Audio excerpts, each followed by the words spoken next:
बाज़ बात का ये कहना है कि कुछ सहाफ़ी जिन्होंने 10 लाख की डिमांड की, सहाफ़ियों को मौका मिल गया दिहाड़ लगाने का। ये मुझे बता दें, ये मुझे बता दें। मेरा छोड़ो, मैं जैसा का भी बंदा हूँ, अच्छा हूँ बुरा हूँ, छोड़ दो।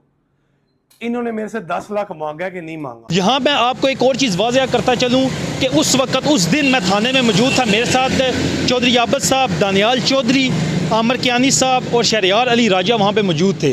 तो दानियाल भट्ट ने अपने मोबाइल मार्केट से एक बंदा भेजा मेरे पास। उसने कहा कि आप सहाफ़ी कुछ पैसे ले लें और आप मेहरबानी करें सोशल मीडिया पे वीडियो अपलोड ना कीजिएगा, मेरे वाल साहब अगर देखेंगे तो उनको अटैक आ जाएगा। ये अल्फाज मैं कह रहा हूँ कि मेरे सामने उस बंदे ने कहा। अगर आपने उसका नाम ना लिया तो ये हम समझेंगे कि सहाफ़ी बरादरी पर आपने इल्ज़ाम लगाया है। तो हम कानूनी रास्ता इख्तियार करते हुए और आपका मकरू चेहरा हम दुनिया को दिखाएंगे। हमारे पास सबूत भी मौजूद हैं, गवाह भी मौजूद हैं, विटनेस भी मौजूद हैं, जिन जिन से आपने नौसरबाजी की है। हम आप अरबाज भट्ट का ये कहना है कि मुकदमा झूठा था, FIR झूठी थी।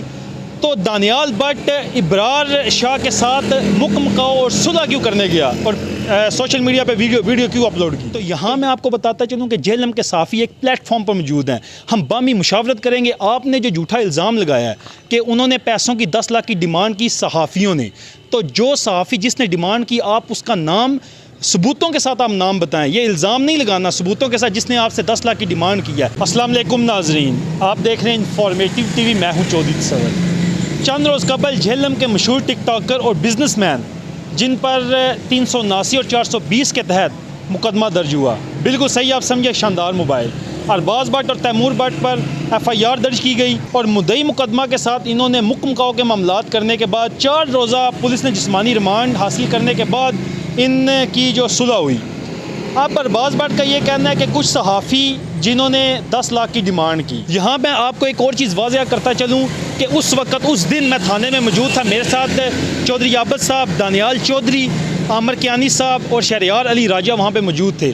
तो दानियाल भट्ट ने अपने मोबाइल मार्केट से एक बंदा भेजा मेरे पास। उसने कहा कि आप सहाफ़ी कुछ पैसे ले लें और आप मेहरबानी करें सोशल मीडिया पे वीडियो अपलोड ना कीजिएगा, मेरे वाल साहब अगर देखेंगे तो उनको अटैक आ जाएगा। ये अल्फाज मैं कह रहा हूँ कि मेरे सामने उस बंदे ने कहा। तो जब आमर कियानी साहब ये गुफ्तगू सुने तो आमर कियानी साहब ने उस पर गुस्सा किया। क्या उन्होंने कहा कि हम इंसाफ पे बात करेंगे, FIR के मुताबिक हम बात करेंगे, तो जो वीडियो होगी वो हम अपलोड करेंगे। तो मेरी अरबाज भट्ट से रिक्वेस्ट है कि आप बताएं कि वो कौन सा सहाफ़ी है जिसने आपसे 10 लाख की डिमांड की।